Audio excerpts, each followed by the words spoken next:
آج کے لیکچر کا ٹاپک کیا ہے؟ مشکلات سے نجات. ٹھیک ہے انشاءاللہ. نحمده ونصلی علی رسولہ الکریم. اما بعد فاعوذ باللہ من الشیطان الرجیم. بسم اللہ الرحمن الرحیم. رب اشرح لی صدری ویسر لی امری واحلل عقدۃ من لسانی یفقہوا قولی. مشکلات سے نجات. ہم میں سے ہر شخص مشکلات سے نجات چاہتا ہے. وہ اپنی زندگی میں کوئی بھی مشکل دیکھنا نہیں چاہتا. مشکلات کیوں آتی ہیں؟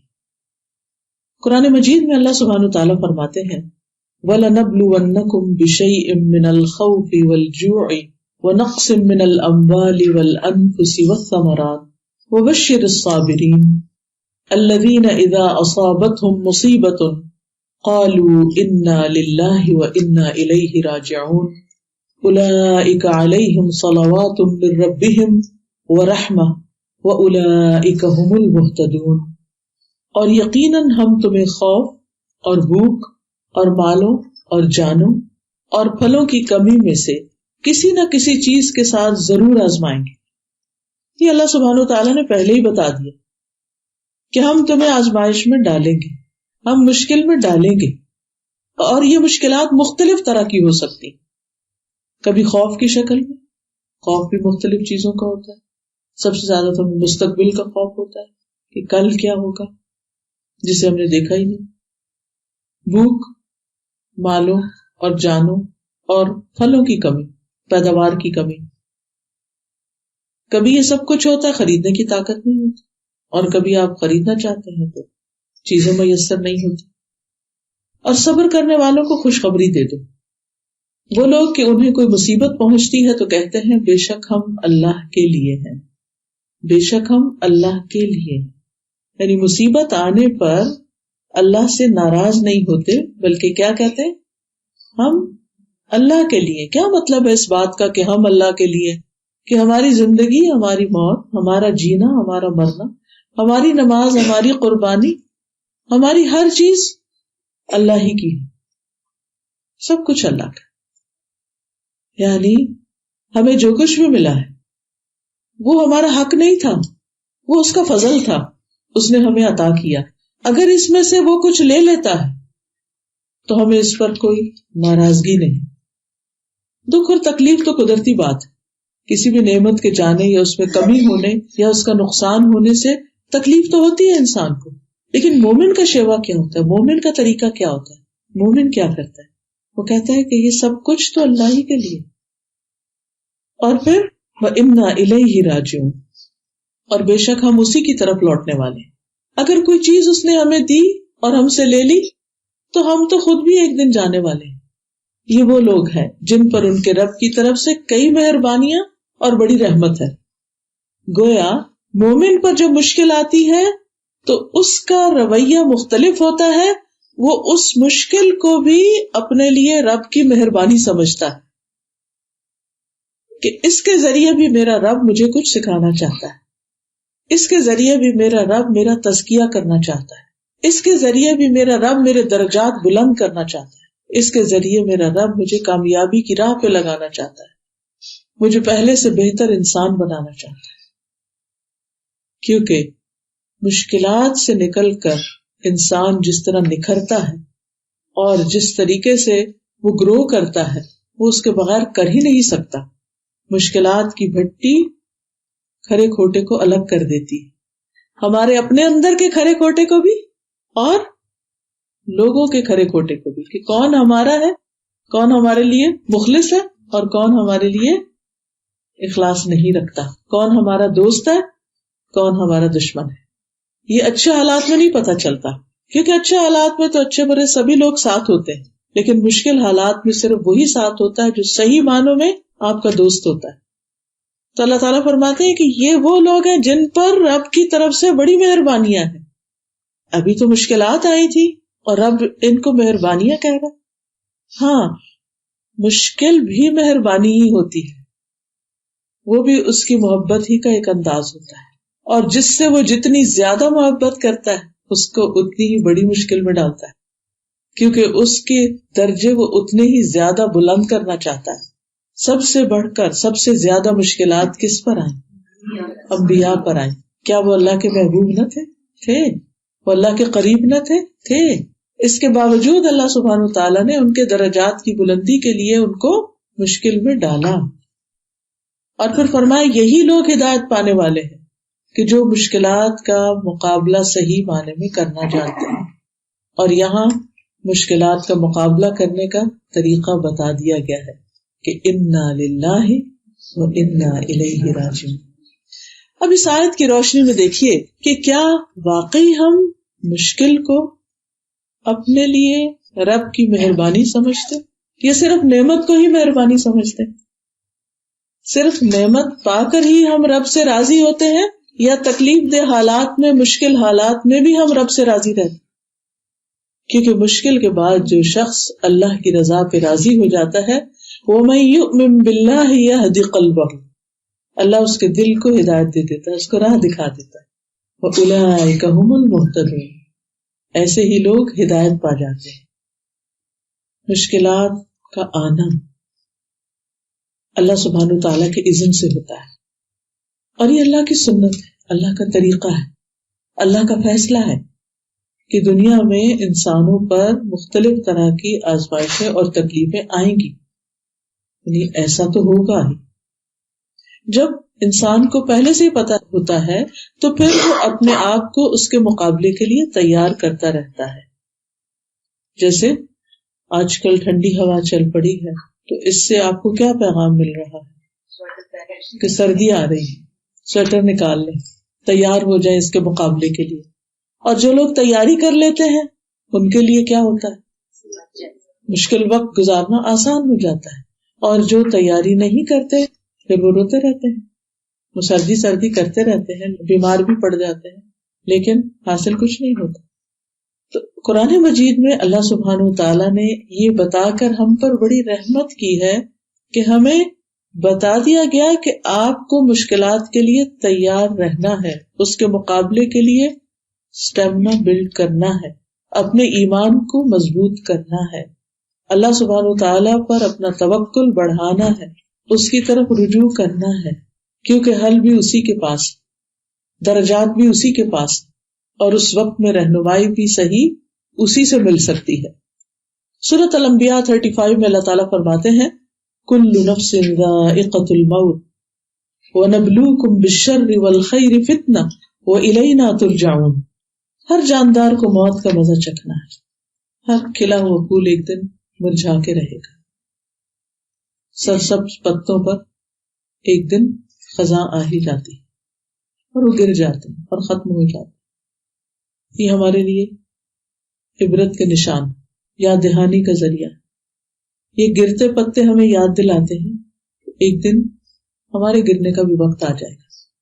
اور جب تک دنیا میں ہے تو وَنَبْلُوكُمْ بِالشَّرِّ وَالْخَيْرِ، خیر اور شر دونوں چیزوں سے ہم تمہاری آزمائش کرتے رہیں گے، امتحان لیتے رہیں گے کہ تم اچھے حال میں رب کو کتنا یاد رکھتے ہو اور مشکل وقت میں اس کو کتنا یاد رکھتے ہو.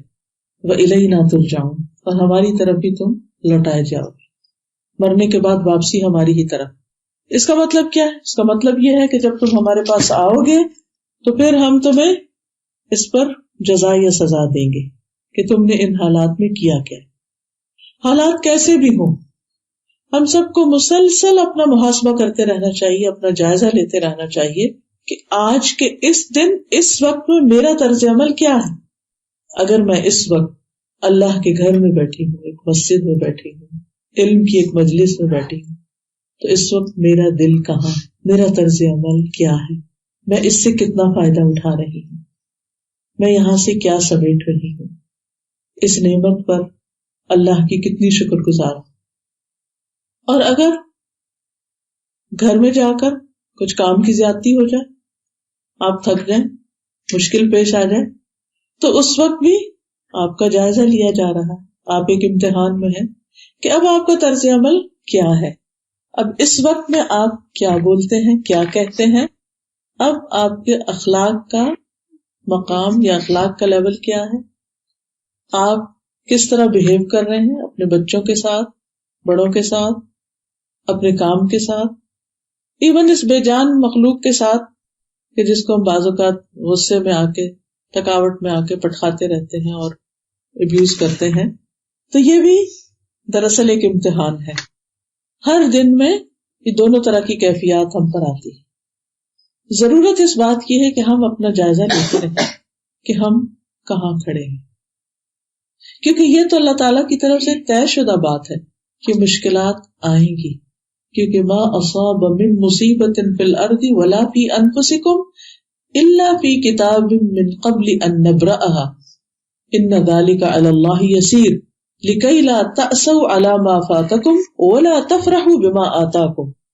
کوئی بھی مصیبت جو زمین میں آتی یا خود تمہارے نفسوں کو پہنچتی، یہ باہر کا طوفان ہو یا اندر کا طوفان ہو، وہ پیدا کرنے سے پہلے ہی ایک کتاب میں لکھی ہوئی، یعنی کچھ چیزیں اللہ تعالیٰ کی طرف سے طے شدہ ہیں کہ یہ ضرور ہو کر رہے گی. مثلا ہماری زندگی میں جو جو واقعات اور حادثات پیش آئے ہیں آج تک، وہ طے شدہ تھے کہ اس شخص کو اس اور اس امتحان اور سچویشن سے گزارا جائے گا، یہ دیکھنے کے لیے کہ یہ اس میں کرتا کیا ہے. کیونکہ آخرت میں اللہ تعالیٰ نے ایک بہت بڑا انعام تیار کر کے رکھا ہوا ہے جنت کی شکل میں، تو اس انعام کو پانے کے لیے مختلف امتحانات سے گزرنا ہے، اور اس سے بچ کوئی بھی نہیں سکتا. جس کا انعام بڑا ہے، جس کا مقام بڑا ہے، جس کا درجہ بڑا ہے، اس کی مشکلات بھی بڑی. اگر آپ پر دوسروں کی نسبت مشکلات زیادہ ہیں تو سیلف پٹی کا شکار نہ ہو، اپنے آپ کو مظلوم نہ سمجھے. یہ نہ سمجھے کہ اللہ سبحانہ وتعالیٰ نے نعوذ باللہ کوئی آپ کے ساتھ زیادتی کر دی، ہرگز نہیں. لا یکلف اللہ نفسا الا وسعها. اللہ تعالیٰ کسی بھی جان پر اس کی وسعت سے بڑھ کے بوجھ نہیں ڈالتا. اس نے آپ کو عین اسی سچویشن میں رکھا ہے جس میں آپ رہ سکتے تھے، اور پھر دیکھا یہ جا رہا ہے کہ اس میں آپ کرتے کیا، اس سے نبٹتے کیسے، اس پزل کو کس طرح حل کرتے. اور پھر یہ بھی کہ یہ بات بلا شبہ اللہ کے لیے آسان کام ہے. یہ اس لیے کہ جو کچھ تمہیں نہ مل سکے اس پر تم غم نہ کیا کرو. یہ سوچا کرو یہ اللہ نے میرے لیے لکھا ہی نہیں تھا. بعض اوقات ایسا ہوتا ہے نا، کوئی ڈگری آپ کرنا چاہتے ہیں یا کوئی خاص جاب کرنا چاہتے ہیں، کوئی خاص جگہ رہنا چاہتے ہیں، کوئی خاص گاڑی لینا چاہتے ہیں، کچھ بھی، کوئی بھی آپ کی تمنا خواہشات ہیں زندگی میں، لیکن وہ پوری نہیں ہو سکی. کوئی چیز ہاتھ میں آتے آتے ہاتھ سے نکل جاتی، چھٹ جاتی، تو انسان اس پہ غم ہی مناتا رہتا ہے، حسرت ہی کرتا رہتا ہے، افسوس کے ہاتھ ہی ملتا رہتا ہے، ریگریٹس کا ہی شکار رہتا ہے. اس وقت صرف ایک یہ جملہ کافی ہے سکون اور تسلی اور صبر کے لیے کہ اللہ نے یہ میرے لیے لکھا ہی نہیں تھا، یہ میرے لیے نہیں تھا. بعض اوقات ایسا ہوتا ہے نا، کوئی خاص جگہ ہوتی ہے جہاں ہم اپنے بچے کا رشتہ کرنا چاہتے ہیں، لیکن ہم سے پہلے کوئی اور وہاں پہنچ چکا ہوتا ہے، بات نہیں ہوتی. تو پھر اس پر افسوس اور غم اور پریشانی کی ضرورت نہیں. اگر اللہ کو منظور ہوتا اور وہ آپ کی قسمت میں خاص چیز ہوتی تو آپ کو مل جاتی. آپ نے کوشش کی لیکن کوشش کے باوجود آپ کو نہیں ملی تو وہ دراصل آپ کے لیے تھی نہیں. اب کسی اور کو اگر مل گئی تو اس پر بھی آپ کو حسد کی، ناراضگی کی، غصے کی ضرورت نہیں، بلکہ اس کو اللہ کا فیصلہ سمجھ کر اس پر راضی ہو، خوش ہوں کہ یہ اللہ سبحانہ تعالیٰ نے چیز فلاں کے لیے رکھی تھی، اللہ اس کو نصیب کرے، اور دل سے اس کو مبارک دے اور خوشی کا اظہار کرے. اب دیکھیے کہ کس قدر افسوس کی بات ہے کہ بعض اوقات خاندانوں کے اندر طویل ناراضگیاں ہو جاتی ہیں بعض فیصلوں پر، کہ میں نے تو یہ سوچا تھا کہ اس بچے کا رشتہ میں لوں گی، اور آپ نے تو ہم سے پوچھا ہی نہیں، مشورہ ہی نہیں کیا، آپ نے تو بالا بالا ہی فیصلہ کر لیا، اور پھر ہم ہو کے بھرتے رہتے ہیں. آپ کو کیا معلوم وہ چیز آپ کے لیے اچھی تھی یا نہیں تھی. بعض اوقات دور کے ڈھول سہانے کچھ چیزیں دیکھنے میں بڑی خوبصورت لگتی ہیں، ہمیں یوں لگتا ہے کہ جیسے یہ ہمارے لیے بہت فٹ ہیں، لیکن جب وہ ہم ہاتھ میں اٹھاتے ہیں تو پتہ چلتا ہے کہ نہیں. یہ ایسے ہی ہے کہ جن لوگوں کی نظر کمزور ہوتی ہے نا، تو جب وہ اینک اتار کے کوئی چیز دیکھتے تو اور طرح نظر آتی، بعض اوقات بڑی خوبصورت نظر آ رہی ہوتی، جب اینک لگا کے دیکھتے ہیں تو وہ تو کچھ اور ہی ہوتی ہے. تو کہتے اوہ میں کس قدر دھوکے کا شکار تھی. بالکل اسی طرح جب ہم میں بصیرت کی کمی ہوتی ہے تو ہمیں چیزیں اور طرح نظر آتی ہیں. پھر اللہ سبحانہ وتعالیٰ وقت کے ساتھ ساتھ ہماری بصیرت میں اضافہ کرتا ہے تو وہی چیز کچھ اور نظر آتی ہے. اصل میں تو سمجھ کی بات ہے نا. عسیٰ ان تحبوا شیئا وہو شر لکم وعسیٰ ان تکرہوا شیئا وہو خیر لکم. ہو سکتا ہے ایک چیز تمہیں بہت پسند ہو اور وہی تمہارے لیے بری ہو, اور ہو سکتا ہے ایک چیز تمہیں سخت ناپسند ہو اور وہی تمہارے حق میں بہت اچھی ہو. کیونکہ واللہ یعلم وانتم لا تعلمون, اللہ جانتا ہے تم نہیں جانتے, ہمیں نہیں پتا. اس لیے ہم کسی بھی اچھی چیز کے لیے خواہش رکھیں, تمنا رکھیں, اس کے لیے کوشش کریں. کوشش کے بعد اگر وہ چیز نہ ملے لِكَيْ لَا تَأْسَوْا عَلَىٰ مَا فَاتَكُمْ, جو تمہارے ہاتھ سے چھٹ گیا, نکل گیا, اس پہ غم نہ کرو, افسوس نہ کرو, آگے بڑھو, اللہ کے فیصلوں پہ راضی ہو جاؤ. اور اسی طرح اگر کچھ مل جائے تو وہ بھی ایک بڑا امتحان ہے پھر, کہ اب اللہ کی دی ہوئی اس نعمت کو استعمال کیسے کرتے ہو. اور جو کچھ اللہ نے تمہیں دیا اس پر اترایا نہ کرو, تکبر نہ کرو, فخر اور غرور نہ کرو. دو چیزیں انسان کے حق میں, انسان کے اخلاق اور عادات اور انسان کی شخصیت کے اندر انتہائی خطرناک ہیں, اور وہ اس کو بدنما بنا دیتی اور وہ اس کے لیے انتہائی نقصان دہ ہے. ایک ہے حسد اور دوسرے ہے کبر. حسد کب ہوتا ہے؟ جب انسان سے کوئی چیز چلی جاتی ہے, اس کو نہیں ملتی, کسی اور کو مل جاتی, یا انسان ایک چیز کی تمنا کر رہا ہوتا ہے اور وہ دیکھتا ہے کسی اور کے پاس ہے تو اس سے حسد شروع کر دیتا ہے. اور دوسرے کبر یا تکبر کب آتا ہے؟ جب انسان کو کچھ مل جاتا ہے اور پھر اس پر وہ اترانے لگتا ہے, اپنے آپ کو بڑی چیز سمجھنے لگتا ہے. یہی دو برائیاں تھی ابلیس کے اندر, جو اس کے اندر چھپی ہوئی تھی, لیکن بظاہر وہ بڑا عبادت گزار تھا, پایس لگتا تھا. بعض اوقات ہم خود اپنے آپ سے دھوکہ کھا جاتے ہیں, ہم نیکی کے بڑے بڑے کام کر رہے ہوتے ہیں, نوافل پڑھ رہے ہیں, تہجد پڑھ رہے ہیں, شاش پڑھ رہے ہیں, نمازوں کی بڑی پابندی کر رہے ہیں, قرآن پڑھ رہے ہیں, درس دے رہے ہیں, سب کچھ کر رہے ہیں. ایک آزمائش کا جھٹکا آتا ہے تو ہماری حقیقت کھل کے سامنے آ جاتی ہے کہ ہم کھڑے کہاں, ہم لوگوں کے ساتھ معاملہ کیسے کر رہے ہیں, ہمارے رویوں میں کیا ہے. تو آزمائشوں اور تکلیفوں اور امتحانوں کے آنے کی دوسری بڑی وجہ یہ ہوتی ہے کہ اللہ سبحانہ وتعالی ہمیں ہماری حقیقت دکھاتا ہے کہ ابھی تم اس درجے پر, اگر اس آزمائش کے آنے کے بعد تمہارے اندر امپرومنٹ ہوگی تو درجہ بڑھ جائے گا, ورنہ پہلے سے بھی اسفل سافلین اور نیچے چلے جاؤ. جب کوئی ہمارے ساتھ اچھا ہوتا ہے ہم بھی اس کے ساتھ اچھے ہوتے ہیں, ہمارا اخلاق حقیقت میں کیا ہے وہ تو نہیں کھل کے سامنے آتا. لیکن جب کوئی ہمارے ساتھ برا کرتا ہے تو پھر جواب میں ہم کیا کرتے ہیں, کیا ادفع باللتی ہی احسن کرتے ہیں یا کچھ اور, پھر ہمیں ہماری حقیقت پتہ چل جاتی, کھل جاتی ہے ہم پر کہ نہیں ابھی ہم اس مقام پر نہیں پہنچے, ابھی ہم بہت پیچھے. تو اللہ سبحانہ وتعالیٰ مشکل میں ڈال کے نشاندہی کر دیتے ہیں کہ یہ ہے تمہاری مشکل, اب اس پہ ورک کرو. ہمیں اس پر کام کرنا ہوتا ہے, اپنے اصلاح کرنی ہوتی ہے, اپنے نفس کو, یعنی قد افلح من زکاہا, اس کا تزکیہ کرنا ہوتا ہے, وقد خاب من دساہا, اور ناکام ہوا جو اس کو دبا دیتا ہے. یعنی اپنی غلطی کو جو ایک لمحے کے لیے نظر آتی ہے, روشنی ہوتی ہے, پتہ چلتا ہے اوہ یہاں ہماری کمی, ضمیر فوراً بتاتا ہے. آپ کسی کے ساتھ بھی زیادتی کریں, ہو نہیں سکتا کہ آپ کا دل آپ کو ملامت نہ کرے, لیکن آپ کیا کرتے فوراً اس کو دبانے لگتے, نہیں کوئی بات نہیں, یہ وجہ تھی, وہ تعویلیں کرنے لگتے ہیں. اب کیا ہوتا ہے, وہ خرابی وہیں کی وہیں رہتی, آپ اپنے آپ کو تبکیاں دے کے نفس کو سلا دیتے ہیں اور پھر اپنے کام کرتے رہتے ہیں. تو ابلیس کے اندر بھی یہ مرض تھے, لیکن وہ سامنے کب آئے؟ جب اس کا امتحان ہوا, جب مٹی سے بنی ہوئی ایک مخلوق کے سامنے اللہ نے اس کو سجدہ کرنے کا حکم دے دیا, تو اس کا کبر اور اس کا حسد کھل کے سامنے آ گیا. اسی طرح آپ نے اپنے رشتوں کے اندر, تعلقات کے اندر بھی دیکھا ہوگا کہ بعض اوقات کچھ تعلقات اوپر نیچے ہوتے رہتے ہیں, لیکن کوئی واقعہ زندگی میں ایسا پیش آتا ہے کہ لوگوں کی حقیقت کھل کے سامنے آ جاتی ہے آپ کے سامنے, کون آپ سے کتنی محبت کرتا ہے. ہمیں خود سے کسی کو آزمانا نہیں چاہیے, لیکن اللہ سبحانہ وتعالیٰ خود ہی ایسے حالات پیدا کر دیتا ہے. تو ایسے میں ہمیں بھی ایک جھٹکا ملتا ہے کہ بندوں پہ توکل نہ کرو, بندوں پہ بھروسہ نہ کرو, اللہ پہ بھروسہ کرو. مثلاً بہت سی خواتین شادی ہوتی بہت خوش ہو جاتی, اترانے لگتی, سب کچھ مل گیا.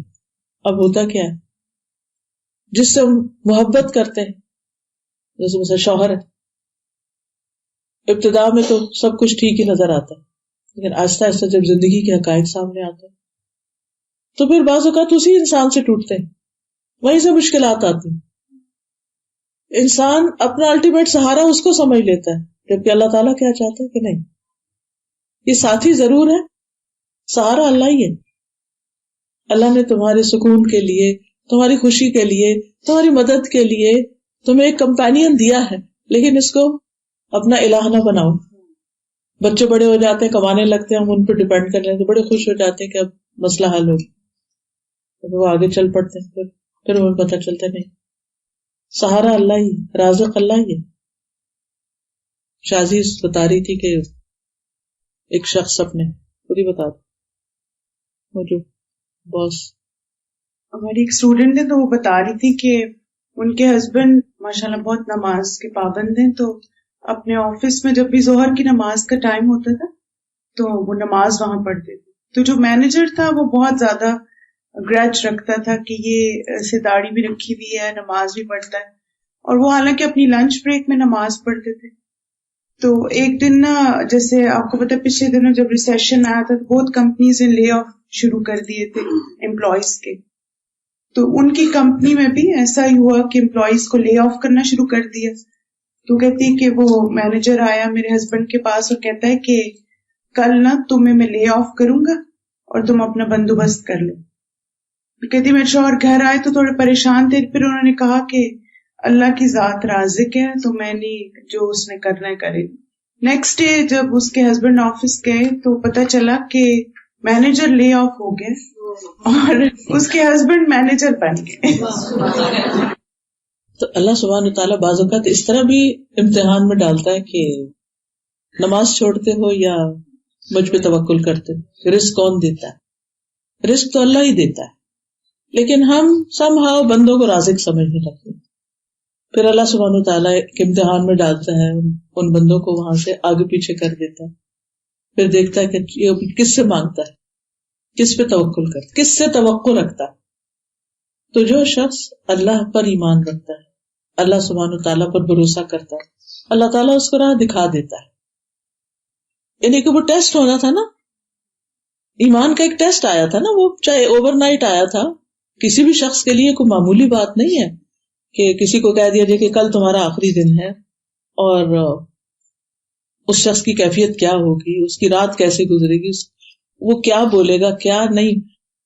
یعنی ایک ایسی سچویشن ہوتی ہے، لیکن اس وقت بھی اگر انسان کو یہ یاد رہے نا کہ اس وقت میرا امتحان ہو رہا ہے، اللہ تعالیٰ یہ دیکھ رہے ہیں کہ اب میں کیا کہتا ہوں، اب میں کیا کرتا ہوں، اب میں کیا سوچتا ہوں، اب میں کس کی طرف رجوع کرتا ہوں. تو جب انسان یہ کہتے تھے نا حسبی اللہ و نعم الوکیل، اللہ ہے نا، رازق اللہ ہے، اللہ کافی ہے، تو واقعی پھر وہ بندے کو تھام لیتا ہے. تو یہ اس طرح کے جو امتحان ہوتے ہیں نا، وہ دراصل ہمارے ٹیسٹ کے لیے آتے ہیں، ہم ایمان کے کس درجے پر کہاں کھڑے ہیں. رسول اللہ صلی اللہ علیہ وسلم نے فرمایا مومن کی مثال کھیتی کی طرح ہے کہ ہوائیں چل کر اسے ہلاتی رہتی ہیں اور مومن پر ہمیشہ مصیبتیں آتی رہتی. آپ دیکھیں کہ ہفتے میں ایک دن اگر ٹھہرا ہوا موسم، دوسرے دن ہوا چل پڑے گی، پھر دوسرے دن اچھا موسم، پھر ہوا چل پڑے گی. تو جس طرح باہر کے موسم بدلتے ہیں ایسے ہی اندر کے بھی بدلتے رہتے ہیں، دل کی حالتیں، کیفیات، تجربات مختلف ہوتے رہتے ہیں. اور پھر ہم سب جانتے ہیں کہ اللہ کے نیک بندوں کی آزمائش زیادہ ہوتی ہے. ابو سعید خدری رضی اللہ عنہ روایت کرتے ہیں کہ وہ رسول اللہ صلی اللہ علیہ وسلم کے پاس آئے، آپ بخار کی حالت میں تھے، آپ پر چادر تھی، تو انہوں نے اپنا ہاتھ چادر پر رکھا اور کہا اللہ کے رسول آپ کا بخار بہت سخت ہے. آپ نے فرمایا ہمارا حال اسی طرح ہوتا ہے، ہم پر آزمائش سخت ہوتی اور ہمیں اجر بھی دگنا دیا جاتا ہے. پھر آپ نے پوچھا اے اللہ کے رسول صلی اللہ علیہ وسلم لوگوں میں آزمائش کے لحاظ سے سخت کون ہوتا ہے؟ لوگوں میں یعنی انبیاء تو ہوئے ایسے. آپ نے فرمایا انبیاء. پھر کہا پھر کون؟ فرمایا علماء. کہا پھر کون؟ آپ نے فرمایا نیک لوگ. ان میں سے کسی کو جوؤں سے آزمایا جاتا ہے، یعنی کبھی کوئی جسمانی بیماری ہو جاتی، کوئی سکن ڈیزیز ہو جاتی، یہاں تک کہ وہ اسے قتل کر دیتی ہیں. یعنی ایسی بیماری بڑھ جاتی ہے جسم میں کیڑے پڑ جاتے ہیں یا اور کوئی، بعض تو ویزیبل ہوتے ہیں، بعض اندر ہی اندر کوئی کھا جانے والی بیماری لگ جاتی. کسی کو فقر سے آزمایا جاتا ہے، یعنی اس پر بھوک رزق کا کوئی بندوبست نہیں، یہاں تک کہ وہ چھوٹی سی قمیص کے سوا کچھ نہیں پاتا، چنانچہ وہ اسے ہی پہن لیتا ہے. اور ان میں سے کچھ لوگ آزمائش پر بہت خوش ہوتے ہیں بنسبت اس شخص کے جو کچھ دیے جانے پر خوش ہوتا ہے. یعنی کچھ لوگ ہر حال میں راضی رہتے ہیں، جب تکلیف بھی آتی تو اللہ تیرا شکر، ہم تجھ سے راضی. کیونکہ بعض اوقات کچھ مل کے ہم اتنا اجر ثواب اور درجہ نہیں کما پاتے جتنا تکلیف آنے پر دعائیں کر کر کے اجر و ثواب کما پاتے. اور پھر یہ کہ جیسا آپ کا دین ہوتا ہے نا، اسی کے مطابق امتحان ہوتا ہے. مصعب بن سعد اپنے والد سعد بن ابی وقاص سے روایت کرتے ہیں. سعد بن ابی وقاص صحابی تھے نا، سب کو معلوم ہے کہ میں نے رسول اللہ صلی اللہ علیہ وسلم سے پوچھا سب سے زیادہ سخت مصیبت کن لوگوں پر آتی؟ کہتے ہیں آپ نے فرمایا انبیاء پر، پھر درجہ بدرجہ عام لوگوں پر. انسان پر آزمائش اس کے دین کے اعتبار سے آتی ہے، اگر اس کے دین میں پختگی ہو تو اس کے مصائب میں مزید اضافہ کر دیا جاتا ہے، مشکلات بڑھ جاتی، اور اگر اس کے دین میں کمزوری ہو تو اس کے مصائب میں تخفیف کر دی جاتی. اور انسان پر مسلسل مصائب یعنی تکلیفیں آتی رہتی ہیں یہاں تک کہ وہ زمین پر چلتا ہے کہ اس پر کوئی گناہ نہیں ہوتا، گناہوں سے بالکل پاک صاف ہو چکا ہوتا ہے. کبھی بیماری آ گئی، کبھی کسی انسان کی طرف سے کوئی آزمائش آ گئی، کبھی کسی طرح. نبی صلی اللہ علیہ وسلم نے فرمایا، مسند احمد کی روایت ہے، مومن مرد اور عورت پر جسمانی یا مالی یا اولاد کی طرف سے مستقل پریشانیاں آتی رہتی. یعنی جب آپ خود اسٹیبلش ہو جاتے ہیں، آپ کے حالات اچھے ہو جاتے ہیں، تو پھر بچوں کی فکریں شروع ہو جاتی ہیں. بچے تھوڑے سنبھلتے ہیں تو ان کے بچوں کے مسائل شروع ہو جاتے ہیں. ساری زندگی ہم کسی فکر سے خالی رہ ہی نہیں سکتے، یہاں تک کہ جب وہ اللہ سے ملتا ہے تو اس کا ایک گناہ بھی باقی نہیں رہتا. اور آپ نے دیکھا ہوگا کہ جو انسان بوڑھا ہوتا جاتا ہے نا، تو عمر بڑھتی جاتی ہے تو اتنا ہی زیادہ پھر وہ مسائل بھی زیادہ نظر آ رہے ہوتے ہیں. اور مثلاً ایک شخص جوانی میں چلا گیا اور بچے چھوٹے چھوٹے، اس نے بچوں کے مسائل کہاں دیکھے، وہ تو چلا گیا نا. لیکن ایک شخص وہ جس نے بچوں کو بڑا کیا، ان کو بڑا کرنے کے مسائل، پھر ان کی شادی کے مسائل، پھر ان کے بچوں کے آگے مسائل، پھر بعض اوقات ایسا بھی ہوتا ہے کہ بوڑھے ماں باپ زندہ ہوتے ہیں، جوان اولاد فوت ہو جاتی، کبھی اولاد کی اولاد پہ کوئی تکلیف آ جاتی، کبھی جو کنبا فیملی خاندان پھیلتا چلا جاتا ہے، کبھی یہاں کچھ ہو گیا، کبھی یہاں سے کوئی چراغ بجھ گیا، کبھی وہاں سے کبھی وہاں. تو ہم نے دیکھا ہوگا کہ بعض جو بزرگ لوگ ہوتے ہیں، بوڑھے لوگ ہوتے ہیں، ان کی زندگی بڑی مزریبل ہو جاتی ہے، اور پھر لوگ ان پر رحم کرتے ہوئے ان کو کوئی خبر سناتے بھی نہیں ہیں، کہتے ہیں ان کو نہ ہی بتایا تو اچھا ہے، یا ٹھہر کے آرام، کیونکہ وہ کچھ کر نہیں پاتے نا، تو اس سے بھی پھر اور پریشان ہوتے ہیں. کیونکہ جب تک انسان ینگ ہوتا ہے، جوان ہوتا ہے، تو پھر مشکلات کا مقابلہ بھی آسانی سے کر لیتا ہے، لیکن جب بڑھاپا آتا ہے تو پھر انسان خود مدد کا محتاج ہو جاتا ہے، کسی کی مدد کر نہیں پاتا، تو اس تکلیف کی شدت بھی زیادہ بڑھ جاتی. لیکن ایسے میں بھی انسان کو صبر سے کام لینا چاہیے. اور پھر آپ نے دیکھا کہ بڑھاپا بذات خود ایک تکلیف اور بیماری کی مستقل ہے، مسلسل کمزوری، کھانا صحیح ہضم نہیں ہو رہا، نظر نہیں آ رہا، سنائی نہیں دے رہا، چل نہیں پا رہے، گھٹنے بیٹھ گئے، ایک کے بعد ایک مسئلہ. اب انسان اس وقت پریشان تو ہوتا ہے، دکھی تو ہوتا ہے، لیکن اگر اس کا ایمان مضبوط ہوتا رہے تو اللہ سے ناراض نہیں ہوتا، اس حال میں بھی اللہ سے راضی ہوتا کہ اس میں بھی میرے لیے اجر. وہ پھر نہ اپنی زندگی کو مزریبل بناتا ہے، نہ دوسروں کے لیے زندگی حرام کرتا ہے.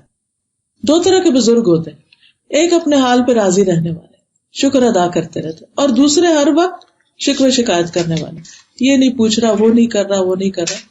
تو ہم سب کو اس بارے میں بھی سوچنا چاہیے کہ اللہ اگر زندگی دیتا ہے اور بڑھاپا آتا ہے تو ہم نے اسے گزارنا کیسے، ریٹائرمنٹ کی زندگی کیسے استعمال کرنی. بہت سے لوگ اس میں اپنی گروتھ چھوڑ دیتے ہیں، فزیکلی ویک ہو جاتے ہیں، مینٹلی ویک ہو جاتے ہیں، اور پھر وہ آگے بڑھنے کی کوشش چھوڑ دیتے ہیں. یاد نہیں ہوتا، یاد نہیں رہتی بات، تو اس لیے سیکھنے کی کیا ضرورت ہے؟ بھائی نہیں، سیکھو، چاہے 1 منٹ کے لیے یاد رہے 1 منٹ بعد بھی بھول جائے، لیکن جتنی دیر وہ بارش دل پہ پڑتی رہے گی اتنی دیر تو موسم خوشگوار رہے گا نا. اس بات کی کیوں فکر کرتے ہو کہ یاد نہیں رہتا؟ Doesn't matter. یہ دیکھو اس وقت کو کیسے گزار رہے. اگر قرآن پڑھتے پڑھتے، حفظ کرتے کرتے، یاد کرتے کرتے بڑھاپا گزرا تو اس سے اچھی اور کیا بات ہو سکتی. ہماری ایک ساتھی ہے تو وہ اپنے نانا کے بارے میں بتاتی ہے کہ ان کے نانا جو تھے شاید 90 یا 100 سال کی عمر میں فوت ہوئے، اور آخری عمر میں بھی ان کا معمول یہ تھا وہ صبح اٹھتے تھے، نماز وغیرہ اپنی چیزوں سے فارغ ہو کے ناشتہ وغیرہ کر کے قرآن کھول لیتے تھے، اور پڑھتے پڑھتے ظہر ہو جاتی، قیلولہ کرتے، نماز پڑھتے، اٹھتے، پھر اپنا کھول لیتے، پھر پڑھنا شروع کر دیتے، پھر عصر کی نماز پڑھی، پھر کوئی ملنے آ گیا تو اس سے کوئی بات چیت کر لی، ورنہ ان کو یہی ہوتا تھا کہ مجھے سارے میرا وقت دے دیں، میں اپنا قرآن پڑھتا ہوں. کہ ایک ایک دن قیمتی ہے، ایک ایک دن آخرت کی طرف بڑھ رہے ہیں، کچھ کما لیں، لگے ہاتھوں کچھ کما لیں. ایسے بھی لوگ ہوتے ہیں، اور ایسے بھی ہوتے ہیں کہ جو ہر ایک سے شکوہ شکایت کرتے، اس کی غیبت کر، اس کی غیبت کر، اس کی اپنے اعمال نامے کو صاف ہی کرتے رہتے ہیں. وہ جو جوانی میں کچھ نیکیاں کمائی تھی وہ بڑھاپے میں ساری صاف کر دی. کیونکہ غیبت ایسی بری بلا ہے کہ چاہے آپ اپنے بچے کی بھی کر رہے ہیں نا، کیونکہ ہم اپنے آپ کو جسٹیفائی کر لیتے ہیں، چاہے آپ اپنے بچے کی بھی کر رہے ہیں تب بھی اپنی نیکی ضائع کر رہے ہیں. ہمیں یہ کوئی حق نہیں کہ یہ چونکہ ہمارا بچہ ہے اس کی پیٹھ پیچھے جتنی چاہے برائیاں کر لیں. نو، ہر انسان کی عزت نفس ہے، نہ سامنے اس کو ذلیل کرنے کی ضرورت ہے اور نہ اس کی پیٹھ پیچھے. بعض اوقات کیا ہوتا ہے ہسبینڈ وائف کسی خاص بچے کے بارے میں پریشان ہوتے ہیں نا، تو وہ جب بیٹھتے ہیں تو اس بچے کی برائیاں شروع کر دیتے، یہ کھاتا نہیں، یہ سوتا نہیں، یہ نہیں کرتا، یہ وہ نہیں کرتا، یہ بس نیگیٹو نیگیٹو نیگیٹو. اور وہ بچہ بھی راہ چلتا دیکھ لیتا ہے نا آپ کو کہ میرے ماں اور باپ سر جوڑ کے بیٹھے ہیں میری برائیاں کر رہے ہیں، اور زیادہ دور ہو جاتا ہے. اور وہ جو آپ کی نیگیٹو وائبز ہوتی ہیں نا وہ اور زیادہ اس کو پیچھے کرتی ہیں. نتیجہ کیا ہوتا ہے کہ وہ بچہ گرو نہیں کر سکتا، وہ آگے نہیں بڑھ سکتا. تو اللہ سبحانہ تعالیٰ نے اگر ہمیں کسی چیز سے منع کیا ہے، غیبت سے منع کیا ہے، تو اس کے پیچھے کوئی وجہ ہے. وہ ہمیں بھی نقصان دیتی ہے، اور جس کی ہم کر رہے ہیں بعض اوقات وہ قریبی ہوتا ہے تو اس کو ہم سے دور کر کے اس کو بھی نقصان دیتی. تو اس کی برائیاں کرنے کی بجائے، اس کو تانے دینے کی بجائے دعا کریں اس کے لیے، اور اس کے لیے کوئی حل سوچیں، اس کی مدد کریں. اور جب آپ پازیٹیولی بات کریں گے نا، کیونکہ ہم بات بھی جب کرتے نا تو تانے کی شکل میں تانا، اب وہ تانے جو ہوتے ہیں وہ کس قدر زخمی کر دیتے ہیں دل کو. گھر سکون کی جگہ ہوتا ہے، جس کو گھر میں سکون نہیں ملتا پھر وہ باہر سکون کی تلاش میں جاتا، اور جب باہر سکون نہیں ملتا تو پھر کیا کرتا ہے؟ نشے سے سکون حاصل کرتا. کس قدر افسوس کی بات ہے کہ مسلمانوں کی یوتھ جو ہے وہ دن بدن ایڈکشن کا شکار ہو رہی ہے، یا ایسی چیزوں میں پڑتی چلی جا رہی ہے کہ جو نہ ان کے حق میں اچھی ہے نہ ہمارے حق میں اچھی. لیکن کبھی ہم نے اس کی روٹ کاز دیکھی کہ کہیں ہم خود ہی تو نہیں اس کی وجہ؟ کیا ہم نے خود ہی تو نہیں اپنے بچوں کو اپنے سے دور کر دیا، ان کو اعتماد نہ دے کے؟ کیونکہ بچوں کو سب سے بڑا شکوہ یہ ہوتا ہے کہ آپ ہم پہ ٹرسٹ نہیں کرتے، اور واقعی ہم نہیں کرتے، اور اگر کرتے بھی ہوں تو ہم ظاہر نہیں کرتے کہ ہم تم پہ ٹرسٹ کریں، کیونکہ ہم خود ان کے بارے میں انسیکیور ہوتے ہیں. جی آپ کچھ کہنا چاہتے ہیں؟ کبھی کہہ دیتے ہیں وہ کہ ہم نے نماز پڑھ لی لیکن میں پیچھے ہی پڑ جاتی ہوں، کہاں پڑھی ہے، کس وقت وضو کیا تھا، بتاؤ دکھاؤ. حالانکہ کہتے ہیں کہ ہاں جی ٹھیک ہے الحمدللہ آپ نے پڑھ لی، اپنے کمرے میں پڑھ لی، چھوڑ دیں اس کی اجازت. لیکن نہیں، وہ اتنا زیادہ کہتی ہے کہ نیکسٹ ٹائم وہ پھر جھوٹی بولتے ہیں. پڑھ لیے تو آپ کے لیے پڑھے، ہاں پڑھے بھی تو آپ کے لیے پڑھے. تو آپ بالکل صحیح بات کی. اچھا وہ اسکول گئے تھے، کس وقت گئے تھے؟ یعنی کہ چھوٹی چھوٹی چیزوں میں تجسس، پیچھا کرنا، یہ کیا وہ کیا، وہ ہم اوور پروٹیکٹیو ہو جاتے ہیں بعض اوقات. تھوڑا چھوڑ دیں اور اللہ سے دعا کریں. باہر بھی ہے نا اللہ سے مانگتے رہیں، یا اللہ پریشان ہونے کے بجائے اللہ ان کی حفاظت کرنا.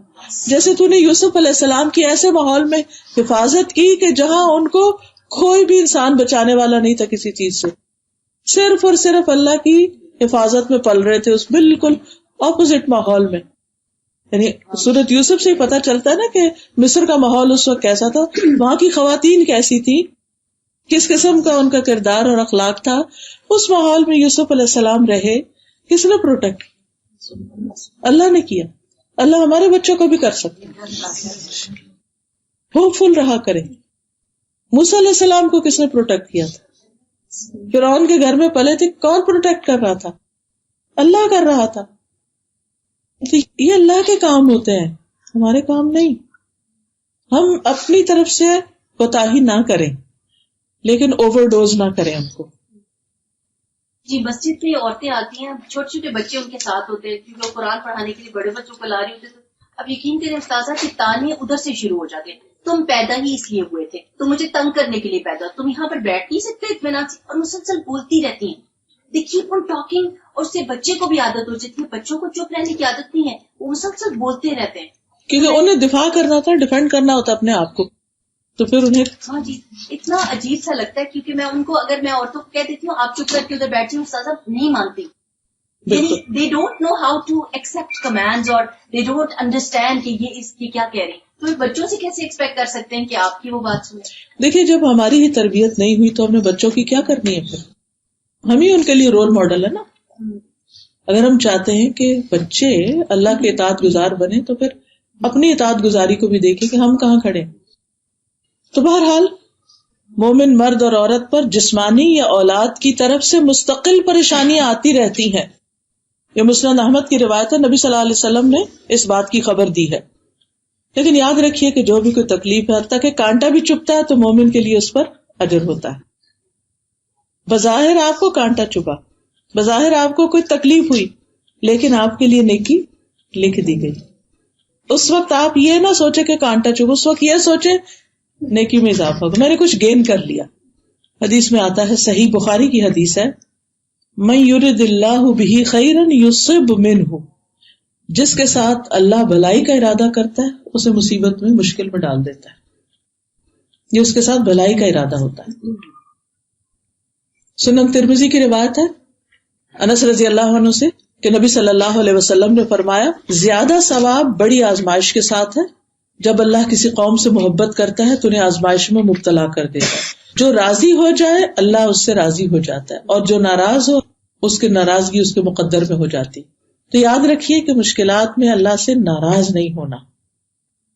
اسی طرح ابو داؤد کی ایک روایت ہے, رسول اللہ صلی اللہ علیہ وسلم نے فرمایا, بے شک بندے کے لیے جب اللہ کے ہاں کوئی مقام اور مرتبہ مقدر ہو چکا ہو کہ بلند مقام ہے, اور وہ اپنے اعمال کی بنا پر اس تک نہ پہنچ سکتا ہو, کہ اس کی نیکیاں اتنی نہ ہو کہ وہ اس درجے کو پہنچے, تو اللہ اس سے اس کے اپنے جسم یا مال یا اولاد کی آزمائش میں ڈال دیتا ہے کہ یہ ویسے نہیں کچھ کر رہا, اب یہ آزمائش کے ذریعے وہاں پہنچ جائے گا.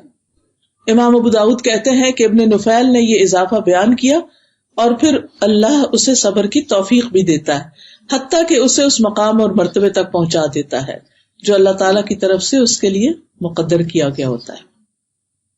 ایک اور روایت میں آتا ہے, سلسلہ صحیحہ کی حدیث ہے, اللہ تعالیٰ کے ہاں ایک آدمی کے لیے بلند مرتبے کا فیصلہ کر دیا جاتا ہے, لیکن وہ اپنے اعمال کے بلبوتے پر وہاں تک رسائی حاصل نہیں کر سکتا. اس لیے اللہ اسے مسلسل ایسی آزمائشوں کے ساتھ آزماتا رہتا ہے جنہیں وہ ناپسند کرتا ہے. یعنی اس کی زندگی میں ناگوار سے ناگوار باتیں, حالات آتے ہی رہتے ہیں یہاں تک کہ وہ اپنے مقام تک پہنچ جاتا ہے. اب یہ سب کچھ پس پردہ ہو رہا ہوتا ہے, لوگ دیکھتے ہیں تو وہ بڑا ترس کھاتے ہیں اور سوچتے ہیں کہ ہائے بیچارہ, اور بعض اوقات اس کو احساس بھی دلاتے ہیں. پھر اس طرح انسان سوچتا ہے کہ شاید میرے ساتھ بڑی زیادتی ہو رہی ہے, لیکن حقیقت میں زیادتی نہیں ہو رہی ہوتی. تو لوگوں کی باتوں میں نہیں آنا چاہیے, خود سے ہی نہیں کہنا چاہیے میری تو قسمت پھوٹی ہوئی. نہیں, اللہ سبحانہ و تعالیٰ کچھ دینا چاہتا ہے, تو وہ ایک طرف سے تکلیف میں مبتلا کر کے دوسری طرف سے جو کچھ عطا کر رہا ہے, اگر اس عطا اور بخشش پر نظر ہو تو تکلیف ہلکی ہو جاتی کہ یہ تو کچھ بھی نہیں. پھر اسی طرح جو شخص نبی صلی اللہ علیہ وسلم سے جتنی محبت کرتا ہے اس پر بھی اتنی آزمائشیں آتی, کیونکہ وہ سنت پر عمل کرنے لگتا ہے کہ جو آپ سے محبت کرتا ہے وہ آپ کے طریقے پہ چلتا ہے, جو آپ کے طریقے پہ چلتا ہے لوگ اس کی مخالفت شروع کر دیتے ہیں. اور تو آپ نے فرمایا جو مجھ سے محبت کرتا ہے اس کی طرف آزمائش اس سیلاب سے بھی زیادہ تیز رفتاری سے آتی ہے جو اپنے بہاؤ کی طرف تیزی سے چلتا ہے. اب یہ ہے کہ کیا پھر اس کا مطلب یہ ہے کہ انسان مشکلات مانگے اور مشکلات پر راضی رہے اور ان کو دور کرنے کی کوشش نہ کرے؟ یہ مطلب نہیں ہے. ان ساری باتوں کا مطلب یہ ہے کہ انسان اس بات کے لیے تیار رہے کہ یہ ہوگا تو تاکہ وہ اس کا مقابلہ کر سکے. اب مقابلہ کیسے کیا جائے، اس سے نجات کیسے حاصل کی جائے، ان کا حل کیا ہو؟ تو اس میں ایک تو یہ ہے کہ انسان اپنی مقدور بھر یعنی جتنی اس کے اندر ہمت استطاعت ہے اس کے مطابق کوشش کرے اس تکلیف کو دور کرنے کی. مثلا اگر کوئی بیماری ہے تو علاج کرے، مالی مشکل ہے تو کوئی کام کرے، کام جاب نہیں مل رہی تو اس کے لیے بھاگ دوڑ کرے، مختلف طریقے وسیلے اختیار کرے، ایک نہیں تو دوسرا، دوسرا نہیں تو تیسرا. اسی طرح بچوں کی طرف سے کوئی تکلیف ہے تو ان کی اصلاح کی فکر کرے، ان کی تربیت کی فکر کرے، اس کے لیے کوشش کرے. تو نمبر ایک یہ کہ انسان کوشش کرتا ہے، تکلیف مانگے کبھی نہیں، ہمیشہ عافیت مانگے کہ اللہ مجھے بچا کر. اور ایسی تکلیف سے تو ضرور بچانا کہ جس میں میرے ایمان کو خطرہ ہو، لیکن آ جائے تو کوشش سے اس کو دور کرے، اس سے بچے بھی اور اس سے دور بھی ہو. اور اس کے ساتھ ساتھ سب سے بڑھ کر اللہ کی طرف رجوع کرے. الذین اذا اصابتهم مصیبۃ قالوا انا للہ وانا الیہ راجعون، فوراً اللہ کی طرف رجوع. کیونکہ اللہ سبحانہ وتعالیٰ فرماتے ہیں وَلَقَدْ أَخَذْنَاهُمْ بِالْعَذَابِ فَمَا اسْتَكَانُوا لِرَبِّهِمْ وَمَا يَتَضَرَّعُونَ، ہم نے انہیں عذاب کے ذریعے پکڑا مگر یہ نہ اپنے رب کے سامنے جھکتے ہیں نہ گڑ گڑاتے ہیں. یعنی اللہ تعالیٰ کیا چاہتا تھا کہ اس تکلیف میں یہ رب کی طرف جھکے، رب کے سامنے جھکے، نمازیں زیادہ کر دیں، گڑ گڑائیں، روئیں، لیکن ان پہ تو کچھ اثر ہی نہیں ہوا، یہ اور زیادہ بگڑ گئے. جو نماز پڑھ رہے تھے وہ بھی چھوڑ دی. دو طرح کے لوگ ہوتے ہیں نا، ایک تکلیف میں رب کی طرف رجوع کرتے ہیں اور ایک وہ جو رب سے منہ موڑ لیتے ہیں. تو رب سے مایوس نہیں ہونا، منہ نہیں موڑنا. اللہ تعالیٰ فرماتے ہیں وَأَخَذْنَاهُمْ بِالْعَذَابِ لَعَلَّهُمْ يَرْجِعُونَ، ہم نے ان کو عذاب کے ساتھ، تکلیف کے ساتھ پکڑا تاکہ وہ واپس لوٹیں، اللہ کی طرف رجوع کریں. بعض اوقات ایسا تھا نا ہماری عبادتوں اور دعاؤں، ذکر، ان چیزوں میں کمی ہو رہی ہوتی ہے، تو اللہ تعالیٰ کسی ایسے مشکل میں ڈالتا ہے کہ ہمیں پھر لا محالہ دعاؤں میں کثرت کرنی ہی پڑتی. پھر اسی طرح اللہ سبحانہ تعالیٰ پر بھروسہ کریں، حال دعائی نہ کر دیں، شور نہ مچائیں، یہ نہ سوچے کہ اب کیا ہوگا، پتہ نہیں اب تو بس دنیا ختم ہونے لگی. نہیں، اللہ ہے نا، اللہ پہ توکل، اللہ پہ بھروسہ. قُل لَن يُصِيبَنَا إِلَّا مَا كَتَبَ اللَّهُ لَنَا، کہہ دیجیے ہمیں ہرگز کچھ تکلیف نہیں پہنچے گی مگر جو اللہ نے لکھی. کئی دفعہ ایسے بھی ہوتا ہے کہ کوئی بیماری ہو جاتی ہے تو لوگ کہتے ہیں اس میں تو تم بچو گے ہی نہیں، مر ہی جاؤ. تو کچھ دن پہلے ایک خاتون اپنے بچے کا قصہ سنا رہی تھی، ان کو کینسر ہوا، لیکن اس کے بعد یہ کہ دعائیں کی اور جو بھی کوششیں کی انہوں نے، اور الحمدللہ اس کے بعد جب ٹیسٹ کرایا تو سب کچھ کلیئر تھا. تو آپ کو نہیں پتا بیماری بڑھے گی یا گھٹے گی، آپ کو نہیں پتا کہ انسان مرے گا یا جیے گا، لیکن نیگیٹو سائڈ پہ مت سوچیں، منفی باتیں نہ سوچیں اور دوسروں کو منفی باتیں کہیں بھی نہ. ہوپ دلاتے رہے آخری لمحے تک دلاتے رہے کہ خیر ہوگی. پھر یہ یاد رکھیں کہ سورۃ زمر میں جیسے آتا ہے ان ارادنی اللہ بضر هل ہن کاشفات ضرہ، اگر اللہ میرے ساتھ کسی تکلیف کا ارادہ رکھتا ہے تو کیا کوئی میری تکلیف دور کر سکتا ہے؟ تمہارے معبود جو ہے اس تکلیف کو ہٹا سکتے ہیں. او ارادنی برحمت هل ہن ممسکات رحمتی، اگر میرے ساتھ رحمت کا ارادہ کر لے تو کیا وہ تمہاری دیویاں یا دیوتا جو ہے وہ اس رحمت کو روک سکتے ہیں؟ کوئی بھی رحمت کو نہیں روک سکتا اللہ کی. قل حسبی اللہ علیہ یتوکل المتوکلون، لہذا آپ نے ہر مشکل، تکلیف اور غم، مصیبت کے موقع پر لازم پڑھنا ہے حسبی اللہ. ڈاکٹر کے پاس بیٹھے ہوئے نا، انویسٹیگیشن ہو رہی ہیں، ٹیسٹ ہو رہے ہیں، حسبی اللہ و نعم الوکیل. ابراہیم علیہ السلام کو جب آگ میں پھینکا گیا تھا تو انہوں نے کیا پڑھا تھا؟ حسبی اللہ و نعم الوکیل. آگ ٹھنڈی ہو گئی. جو رب آگ ٹھنڈی کر سکتا ہے، کیونکہ آگ اسی کے اذن سے گرم ہوتی ہے نا، تو وہ رب ہر تکلیف کو دور کر سکتا ہے. اسپرٹس ہائی رکھے. اور اگر کوئی مالی پریشانی ہے تو اللہ سبحانہ تعالیٰ وہاں سے رزق دیتا ہے بعض اوقات انسان کو جہاں سے انسان سوچ بھی نہیں سکتا. اور جو اللہ پہ بھروسہ کرے وَمَن يَتَوَكَّلْ عَلَى اللَّهِ فَهُوَ حَسْبُهُ، تو وہ اس کے لیے کافی ہے. ان اللہ بالغ امرہ قد جعل اللہ لکل شیء قدرا، اللہ اپنا کام پورا کر کے رہے گا. اللہ نے ہر چیز کے لیے ایک اندازہ مقرر کر رکھا ہے کہ کس کام کو کب ہونا چاہیے. ہم جلدی کرتے ہیں، لیکن اللہ سبحانہ و تعالیٰ ایک وقت کے بعد ہی اس مشکل کو دور کرتا ہے تاکہ اس وقت تک ہم کچھ مزید نیکیاں کما لیں، اپنی اصلاح کر لیں. پھر یہ ہے کہ اپنی حاجات صرف اللہ کے سامنے رکھیں، اللہ سے مانگتے رہیں، صرف اللہ کو پکارے. ایاک نعبد و ایاک نستعین. ابو ہریرہ سے مروی ہے کہ رسول اللہ صلی اللہ علیہ وسلم نے فرمایا، جو مسلمان اپنا چہرہ اللہ عز و جل کے سامنے گاڑ کر کسی چیز کا سوال کرتا ہے، سجدے میں کرتا ہے یا ویسے دعا کر کے، اللہ اسے وہ چیز ضرور عطا کرتا ہے، خواہ جلدی عطا کرے یا ذخیرہ کر کے پاس رکھے. پوری توجہ کے ساتھ، پوری محبت کے ساتھ، شوق کے ساتھ اس سے مانگیے، اور خاص طور پر آدھی رات کو اٹھ کے تہجد کے وقت، کیونکہ اس وقت آسمان کے دروازے کھول دیے جاتے ہیں. پکارنے والا پکارتا ہے کوئی دعا کرنے والا کہ اس کی دعا قبول کی جائے، ہے کوئی مانگنے والا کہ اسے دیا جائے، ہے کوئی مصیبت زدہ کہ اس کی مصیبت دور کر دی جائے.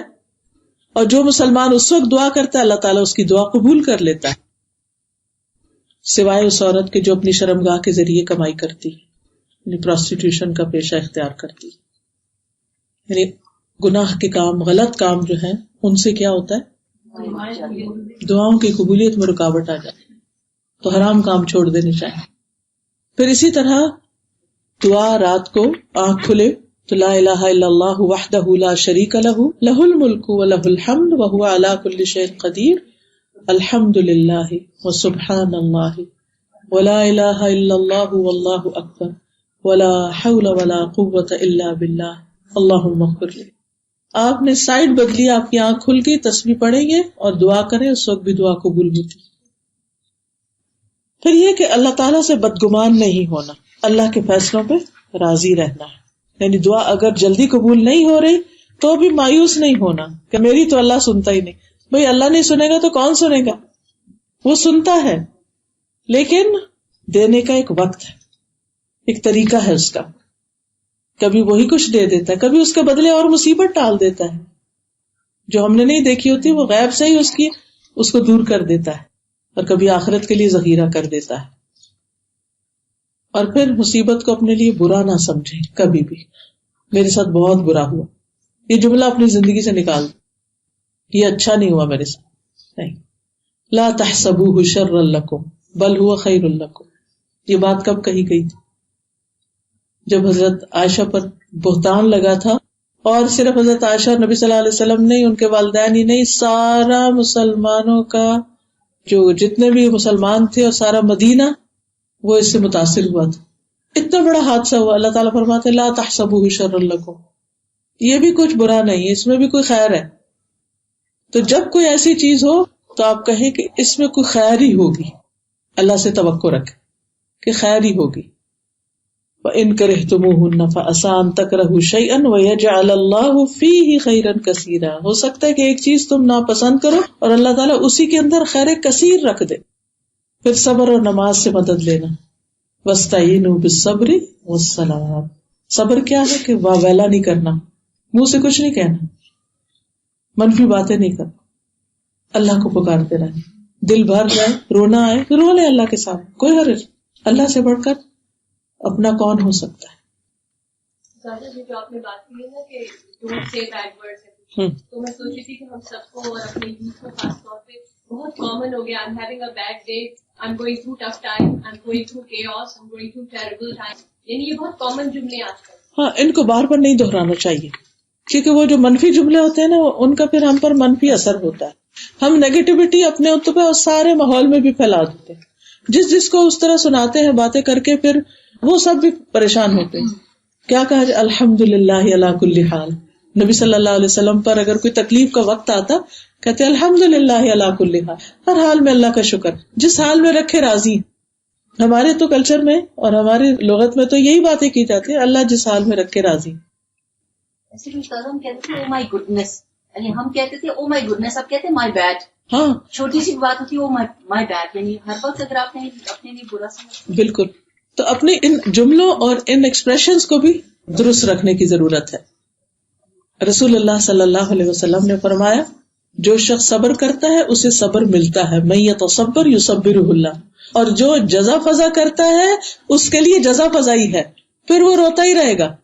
جو صبر کرنا چاہے گا اللہ اسے صبر دے دے گا، اور جو بڑبڑانا چاہے گا، گرمبل کرنا چاہے گا، رونا دھونا چاہے گا، پھر وہ اس کی قسمت وہ وہی لکھ دیا جاتا ہے، اس کو اسی کی توفیق دے دی جاتی ہے. اچھا کرو، رو لو، پھر دیکھو نکلتا کیا.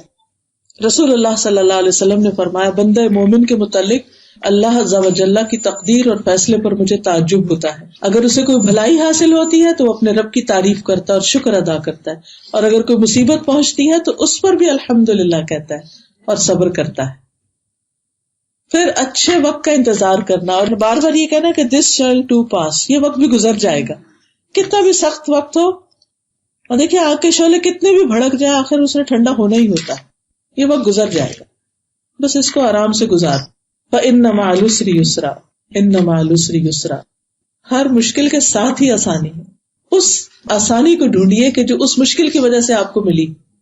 نبی صلی اللہ علیہ وسلم نے فرمایا مدد صبر کے ساتھ ہے، کشادگی تنگی کے ساتھ ہے. سبحان اللہ، یہ عجب کانسیپٹ ہے جو اسلام نے پیش کیا ہے کہ کشادگی تنگی کے ساتھ. محنت کرتے ہو، تھکتے ہو، تو اس کے بعد آسانی بھی ہوتی، تبھی کھانا پکتا ہے نا، تبھی کوئی کام ہوتا ہے. بے شک ہر مشکل کے ساتھ ایک آسانی، بے شک اسی مشکل کے ساتھ ایک اور آسانی ہے.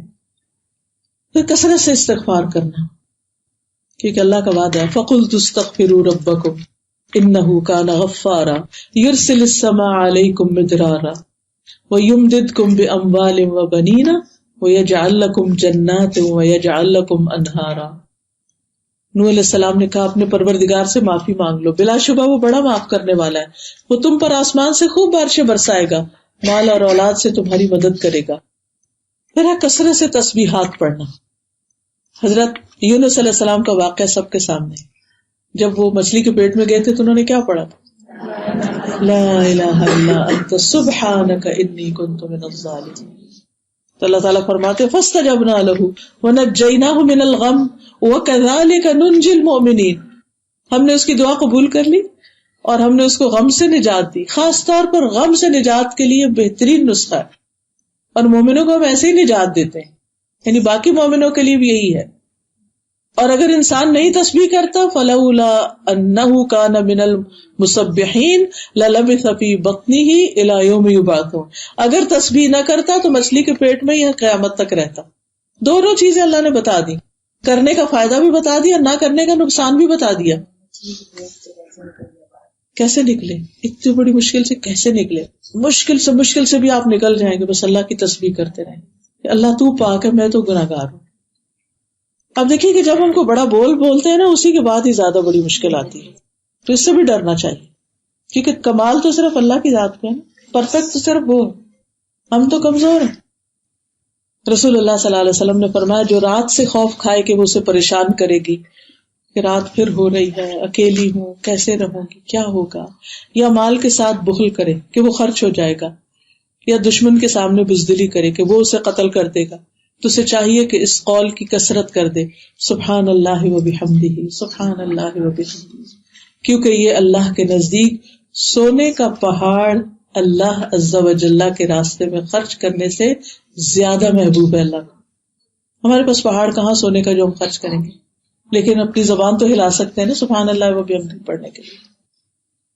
پھر دوسروں کی مشکلات حل کرنا. آپ بیمار ہیں نا، کسی اور کی عادت کریں، کسی اور بیمار کے لیے دعائیں شروع کر دیں، اس کی خدمت کر دیں، اس کے کام آ جائیں. جو آپ سے بھی زیادہ تکلیف میں ہے، اللہ تعالیٰ آپ کی تکلیف دور کر دے گا.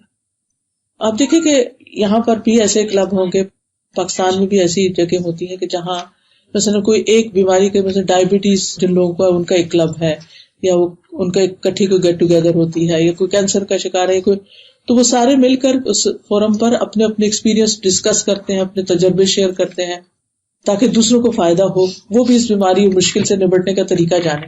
تو اگر آپ کسی خاص سچویشن میں ہیں اور اس میں آپ کو کوئی اچھا تجربہ ہوا تو دوسروں سے شیئر کیجیے، بول کے کیجیے، لکھ کے کیجیے، ڈسکس کیجیے، کسی بھی طرح کسی بھی حال میں مدد کیجیے. رسول اللہ صلی اللہ علیہ وسلم نے فرمایا جس نے کسی مومن سے دنیا کی تکلیفوں میں سے کسی تکلیف کو دور کیا اللہ اس سے قیامت کے دن کی تکالیف میں سے کسی تکلیف کو دور کر دے گا. جس نے کسی تنگ دست پہ آسانی کی اللہ اس پر دنیا اور آخرت میں آسانی کرے گا. جو کسی مسلمان کی پردہ پوشی کرے گا اللہ دنیا اور آخرت میں اس کی پردہ پوشی کرے گا.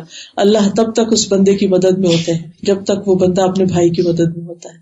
اوروں کی مدد، اوروں کی کاؤنسلنگ کرنا چاہیے، اوروں کو مشورے دینا شروع کرے، اوروں کا دل بہلائے، اوروں کی مشکلات سنیں، اوروں کے کام آئے. آپ دیکھیں گے آپ کو اپنی مشکل بھول ہی جائے گی.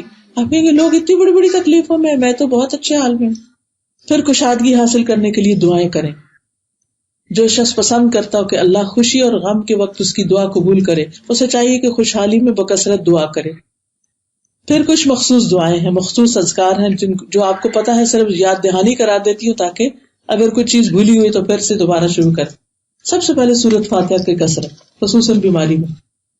ابن القیم کہتے ہیں میں مکہ پہنچا اور میں ایک عجیب بیماری میں مبتلا ہو گیا اور میں نے صرف زمزم پر بکثرت سورۃ فاتحہ پڑھ کر اپنا علاج کیا اور وہ بغیر کسی دوا کے ٹھیک ہو گیا. کیونکہ اس جیسی کوئی سورت، کوئی آیت نہ تورات میں ہے، نہ انجیل میں، نہ زبور میں ہے. اتنی زبردست آیات ہے، یہ صرف ہم ہی کو ملی ہے. یہ بہت بڑا تحفہ ہے. آپ کو حدیث یاد ہوگی جو آتا نا کہ آپ نے فرمایا آج آسمان کا دروازہ کھلا ہے جو پہلی دفعہ کھلا ہے اور ایک فرشتہ ہوتا ہے جو پہلی دفعہ اترا ہے اور وہ کیا لے کر آیا؟ سورۃ فاتحہ لے کر آیا. یعنی کہ یہ سورت جو ہے معمولی سورت نہیں. شفا کے لیے تو ہے، اس کا نام ایک شفا بھی ہے، لیکن اس کے علاوہ بھی کسی مشکل میں ایاک نعبد و ایاک نستعین، ایاک نعبد و ایاک نستعین، تو اس سے بھی مشکل آسان ہو. یہ کافیہ بھی ہے، شافیہ بھی ہے، ذکر بھی ہے، دعا بھی ہے، حسن بھی ہے، قلعہ ہے، رقیہ ہے، مفتاح ہے، اس کے سارے نام. تو اس لیے پورے یقین سے اس کو پڑھیے. پھر اپنی توحید کو خالص کریں. اللہ اللہ ربی لا اشرک بہ شیئا. تو جو شخص پریشانی، غم، بیماری یا سختی میں پڑا ہو اسے چاہیے کہ یہ تسبیح پڑھے، اللہ تعالیٰ اس سے ہر مشکل دور کر دے. اپنی غلطی اور گناہوں کو مان لیں کہ اللہ میرے میں کمزوری ہے، میرے میں غلطی، کیونکہ مشکل میں ہم دوسروں کو بلیم کریں. اپنی غلطی کو مان، انی کنت من الظالمین. پھر اسی طرح حسبنا اللہ و نعم الوکیل، اور خصوصاً حسبی اللہ لا الہ الا هو علیہ توکلت. اس کو اس طرح کھینچ کے پڑھ، علیہ توکلت وہو رب العرش العظیم. جو عرش عظیم کا رب ہے اس کے لیے کچھ کرنا مشکل نہیں، سب کچھ اس کے قبضے قدرت ہے. پھر لا حول ولا قوت الا باللہ، جنت کا خزانہ ہے، عرش کے نیچے جنت کے خزانے میں سے ایک خزانہ ہے. اب دیکھیں دنیا میں اگر آپ کو کہیں نا فلاں جگہ جاؤ ایک خزانہ ہے تو ہم بھاگ پڑیں گے خزانہ لینے کے لیے، تو یہ جنت کا خزانہ ہے. پھر کثرت سے استغفار. امام ذہبی کہتے ہیں کہ اللہ کے غضب کا علاج کثرت کے ساتھ سحری کے وقت استغفار کرنا ہے اور سچی توبہ کرنا ہے. اور استغفارات کا ایک کارڈ بھی ہے، اس میں ساری استغفار کی دعائیں لکھی ہوئی ہیں. اگر آپ کے پاس ہو تو ایک دفعہ دن میں اور خصوصاً پریشانی کے دنوں میں اس کو پڑھتے رہیے. پھر اسی طرح نبی صلی اللہ علیہ وسلم پر جب کوئی تکلیف آتی تو آپ پڑھتے لا الہ الا اللہ العظیم الحلیم، لا الہ الا اللہ رب العرش العظیم، لا الہ الا اللہ رب السماوات ورب الارض ورب العرش الکریم. پھر اسی طرح رنج و غم دور کرنے کی دعا، اللہم انی اعوذ بک من الہم والحزن والعجز والکسل والجبن والبخل وضلع الدین وغلبۃ الرجال. فجر کی سنتوں کے بعد بیٹھ کے دعائیں پڑھ کے پھر آگے بڑھیں. یا حی یا قیوم برحمتک استغیث. پھر اللہ کی رحمت سے امید، اللہم رحمتک ارجو فلا تکلنی الی نفسی طرفۃ عین. اللہ مجھے میرے نفس کے حوالے نہ کرنا، بہت چھوٹا ہے میرا دل، میں اتنی تکلیفیں برداشت ہی نہیں کر سکتی. میرا ایمان نہ جائے کہیں، اس میں کوئی کمی کمزوری نہ آ جائے. واصلح لی شأنی کلہ لا الہ الا انت. پھر اسی طرح اگر کوئی روحانی تکالیف وغیرہ ہے تو رقیہ کا پڑھنا. اسی طرح اللہم انی امتک بنت امتک بنت عبدک ناصیتی بیدک ماض فی حکمک عدل فی قضاؤک اسألک بکل اسم هو لک سمیت به نفسک او علمتہ احدا من خلقک او انزلتہ فی کتابک او استأثرت به فی علم الغیب عندک ان تجعل القرآن ربیع قلبی ونور صدری وجلا حزنی وذهاب ہمی وغم. حدیث میں آتا ہے کہ ایسے شخص کا غم ضرور خوشی میں تبدیل ہو جائے. تو اللہ تعالیٰ سے دعا ہے کہ اللہ تعالیٰ ہمیں عمل کی توفیق دے. مشکل چھوٹی ہو یا بڑی، تکلیف چھوٹی ہو یا بڑی، پریشانی چھوٹی ہو یا بڑی، اللہ کی طرف رجوع میں ہی حل. تو مشکلات سے نجات دراصل اللہ کی طرف رغبت کرنے میں، کیونکہ اللہ نے ہمیں اپنے لیے بنایا.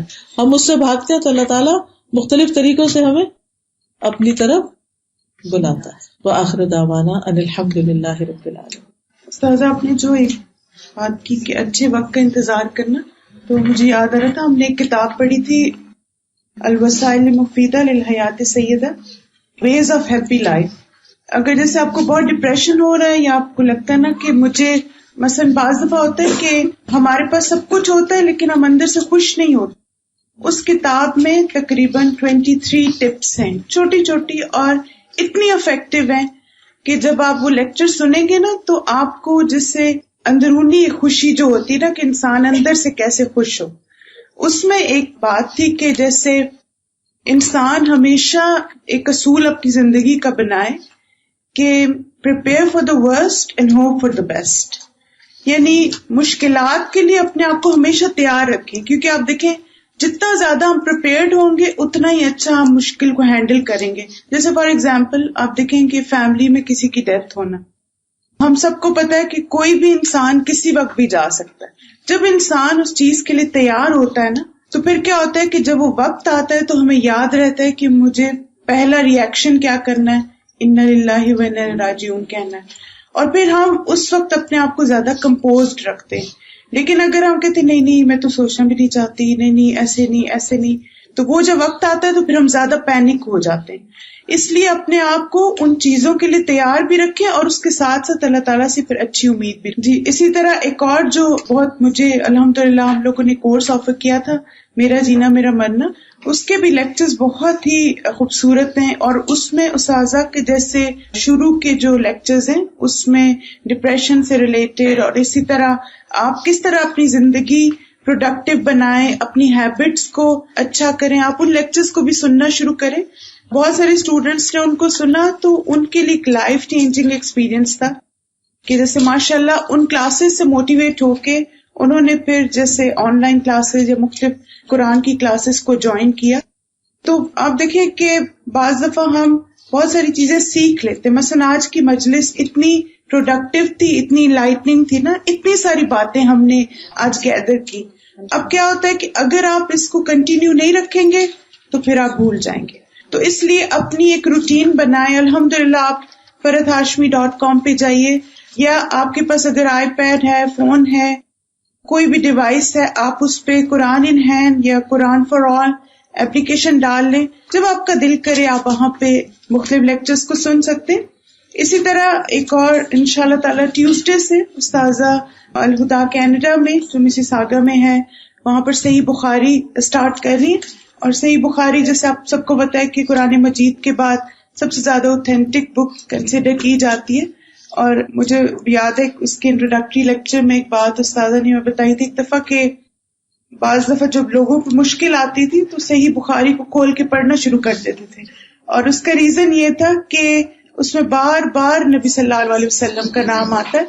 تو آپ جب اس مجلس میں ہوں گے ایک دفعہ درود پڑھنے سے کتنی اللہ کی رحمتیں ملتی، سب کو پتہ ہے نا، 10 رحمتیں آتی. تو آپ سوچیں کہ ایک مجلس میں بار بار نبی صلی اللہ علیہ وسلم کا نام لیا جائے گا تو انشاءاللہ جو بھی مشکلات ہیں ان سے نکلنے کا راستہ یہ ہے کہ آپ اپنے آپ کو ایسی مجالس سے بھی جوڑ کے رکھیں. نورین کچھ کہنا چاہ رہی ہیں؟ السلام علیکم سسٹر. ڈاکٹر فرحت کی موجودگی میں میرا کچھ کہنا، سورج کو چراغ دکھانا ہے. میں basically by profession M A psychologist. تو سائنس بہت ساری وہ چیزوں کو جو آج سے 1400 سال پہلے یا ہمارے قرآن سنت یا متفقین بتاتے رہے ہیں وہ پروف ہو رہی ہیں. مثال کے طور پہ کہتے ہیں کہ اپنے آپ کو کسی بھی پریشانی سے نکالنے کے لیے جتنی چیزیں استاد نے بتائیں ان میں سے ایک بہت جو میں نے عملی طور پہ خود بھی کی، اپنے پیشنٹس کو تو میں بتاتی ہوں. میں 3 سال مولانا عیدی کے ساتھ کام کیا کراچی میں. آپ لوگ جانتے ہیں کہ انہیں ایک شروع کیا تو پھر وہ کوئی جس انتہا تک اس چیز کو لے گئے فلاحی کاموں کو.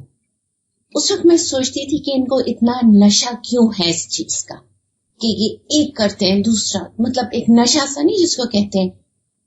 تو ریسنٹلی سائنس نے بتایا ہے کہ جو لوگ جب بھی کوئی نیکی کا کام کرتے ہیں اور خاص طور پہ جب وہ کسی کی مدد کرتے ہیں، جیسے کہ ہمارے اسلام میں کہا جاتا ہے کہ دینے والا ہاتھ لینے والے ہاتھ سے بہتر ہے. تو سائنس نے ہمارے سی ٹی اسکین اور سب چیز پروف کرتی ہے جب آپ دیتے ہیں تو دماغ کے وہ حصہ روشن ہو جاتا ہے جو اس وقت روشن ہوتا ہے جب آپ ڈرگس کرتے ہیں، ایڈکشن. اسی وجہ سے وہ دینے والا ہاتھ اور کرنے والے فلاحی کاموں کو اتنی ایڈکشن ہو جاتی ہے کہ وہی دماغ کا حصہ روشن ہوتا ہے جو ہیرن کرنے والے کا جو ہوتا ہے وہ ہے ایڈکشن سے ریلیٹڈ. تو جب آپ اس کی ایک ایڈکشن ہو جاتی ہے تو جو میں سوال مولانا کے لیے کرتی تھی کہ ان کو یہ نشہ کیوں ہے تو اب سمجھ میں آتا ہے. تو جب ہم دیتے ہیں تو وہ جو ایک سرکٹ بنتا ہے ہمارا دماغ میں، اور جو کہ اسلام کہتے ہیں کہ دینے والا ہاتھ لینے والے ہاتھ سے بہتر ہے، وہ جو سرکٹ بنتا ہے وہ ایکچولی اس حصے کو جا کے روشن کرتا ہے جو ایڈکشن میں کرتا ہے. وہ مزہ جو اس سے آتا ہے وہ اس سے آتا ہے، وہ سیٹسفیکشن ملتی ہے، وہ سیٹسفیکشن ملتی ہے جو آپ کو دوائیں ڈرگس کرنے سے ملتی ہے، وہ آپ کو ریوارڈ ملتا ہے. اور سرکٹ بھی وہ بنتا ہے جب آپ دیتے ہیں تو وہ جو ایک سرکٹ بنتا ہے ایکچولی وہ اس سے گزر کے، مطلب یہ اب سائنس ساری چیزوں کو پروف کرتی ہے. ایک اور چیز چھوٹی سی، مطلب میں تو بہت کہہ لیں دنیاوی سی باتیں ہیں، میرا پروفیشن ایسا ہے. ہم بہت دفعہ کہتے ہیں I woke up on a wrong side of the bed today. بہت لوگ کہتے ہیں نا آج تو میرا دن ہی خراب ہے، یا یہ کہ I woke up on the wrong side of the bed. اس کا یہ ہے کہ صبح جیسے ہی آپ کو فیلنگ ہو آپ کو اس فیلنگ کو چینج کرنا ہے، کیونکہ وہ ایک سرکٹ دماغ. میں بہت دنیاوی سی باتیں کر رہی ہوں، میں تو سائنٹیفکلی، لیکن یہ سائنس اور اسلام اتنا جڑا ہوا ہے. مائی فادر روٹ اے بک قرآن اور سائنس کی، قرآن اور سائنس کائنات. تو آپ جب صبح اٹھیں یا کبھی بھی آپ کو یہ لگے کہ آپ you have a bad day, immediately اس فیلنگ کو چینج کریں. اور وہی جو استاد بھی بات کر رہی تھی کہ اس کو ریپیٹ نہ کریں بلکہ اس کو امیجیٹلی چینج کرنے کا. اور چھوٹے چھوٹے طریقے ہیں، پانی پی لیجیے ٹھنڈا، باہر چلے جائیں، کسی دوست کو فون کر لیں، کوئی اچھی سینری دیکھ لیں، کوئی دعا پڑھ لیں، صرف بیٹھ کے ٹھنڈا پانی ہی پی لیجیے. اگر آپ کو انگزائٹی ہو رہی ہے اس کے میں بہت چھوٹی سی ٹپ دوں گی، بہت ٹھنڈا پانی پی لیجیے آپ، یا ہاتھ میں ایک آئس رکھ لیجیے جب آپ کو بہت گھبراہٹ ہو رہی ہے. جو استاد نے بتایا اس کا تو ظاہر ہے کہ ان چیزوں کا تو کوئی نیب البدل ہے ہی نہیں. بہت آسانی ہے کہ آپ ایک آئس لے لیں. میں اس کی وجہ بتا دیں. آپ میں سے بہت لوگوں نے دیکھا ہوگا کہ اسکول میں بچے کٹ کرتے ہیں، کاٹتے ہیں اپنے آپ کو، اور وہ بڑا ایڈکٹیو ہوتا ہے ان کا. دیکھیں بار بار سائنٹیفکلی ہوتا ہے کہ جب ہمیں کوئی چوٹ لگتی ہے تو ہماری باڈی اینڈورفن پیدا کرتی ہے، کیونکہ اسی لیے تھوڑی دیر کے لیے جب چوٹ لگتی ہے تو وہ دکھتی نہیں ہے، تھوڑی دیر کے بعد تکلیف ہوتی ہے، کیونکہ اس وقت باڈی نیچرلی ایک چیز پیدا کرتی ہے جسے کہتے ہیں endorphin, which is just like morphine. Morphine کب دی جاتی ہے؟ پین میں. تو کیا ہوتا ہے کہ بچے جو کٹ کرتے ہیں بیسیکلی وہ اپنے ایموشنل پین کو فزیکل پین میں چینج کرتے ہیں، اور جب ان کو پین ہوتا ہے تو اینڈورفن پیدا ہوتی ہے، تو اس سے ان کو ایک سکون ملتا ہے، اور وہ اتنا ایڈکٹیو ہوتا ہے کہ وہ بار بار. تو اسی ٹیکنیک کو سائنٹیفکلی یوز کیا ہے. جب ہم آئس رکھیں گے اپنے ہاتھ میں تو کیا ہوگا، میری باڈی ایک تھرمل شاک میں جائے گی. جب باڈی میری ایک پین میں جائے گی تو کیا کرے گی، اینڈورفن پیدا کرے گی، which is just like morphine. تو چھوٹی چھوٹی چیزیں انسان، مطلب یہ کہ یہ سائنٹیفکلی ظاہر ہے جو سادہ بتا رہی ہے ان کا تو نہیں، لیکن چھوٹی چھوٹی چیزیں اگر آپ، لیکن اسی طرح مطلب اپنے آپ کو ایک اور کہ جب آپ کو بہت زیادہ گھبراہٹ ہو رہی ہے یا خاص طور پہ کوئی چیز آپ اپنے ذہن سے نہیں نکال پا رہے، کتنے لوگ ہیں اس کمرے میں جو کہیں گے کہ کبھی وہ اسٹک ہو جاتے ہیں تو وہ سب کے ساتھ ہم سب ایسے ہی ہیں. کبھی کبھی ایسا ہوتا ہے کسی ایک پہ ہم وہاں سے ہٹ ہی نہیں پاتے. اچھا چلیں آپ لوگ میرے ساتھ ایک پریکٹس کریں اور دیکھتے ہیں کتنے لوگ اس میں کام. پہلی ہر دفعہ نہیں لیکن کوشش کیجیے گا. آپ ایک بہت گہرا سانس لیجیے اور اس کے بعد اپنے سانس کو روک لیجیے اور کوشش کریں کہ آپ کا جو یہ مسلز ہیں آپ ان کو اندر کی طرف دبائیں تاکہ آپ کا سارے جو ہوا ہے لنگس میں چلی جائے. اب آپ اس سانس کو روک لیجیے, کوشش کریں, روک لی.